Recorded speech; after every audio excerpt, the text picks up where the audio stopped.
अभियोग रही सार आमर ये वर्तमान दायित्व अच्छा सीडीपीओ सोनलता दास महोदया आम उपर अकथनीय अत्याचार चलती पिला लांच दाबी करुँच शेष सी गोटे कथा कहले कहले मत मासिक 50,000 टंका आदाय कर दियो मु नीरव रही आम यहाँ आम कौटू आणिकी देवु आम 10,000 टंका दरमा आमर अधे पाइबू आज तो आउ अधे 15 दिन पर तेणुक आम कौटू आणिकी लांच देवु पिला आम चाहूँ बदली।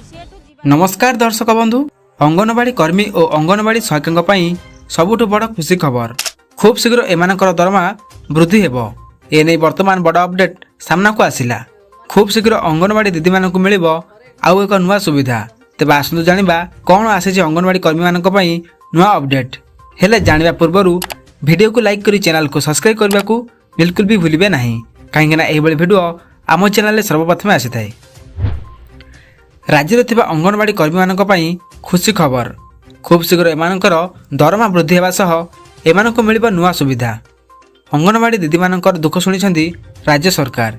खूब शीघ्र अंगनवाड़ी दीदी मानकर दरमा 10,000 टंका परिवर्ते अधिक होगा जाउछि।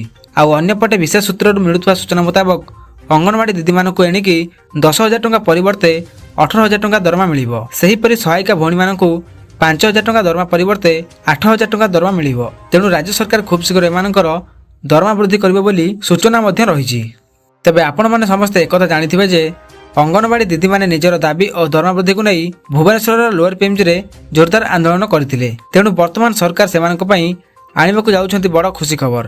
तेणु आसुतबा सूचना मुताबक खूब शीघ्र अंगनवाड़ी कर्मी एवं अंगनवाड़ी सहायिका मानकर नुआ दरमा आसीबो।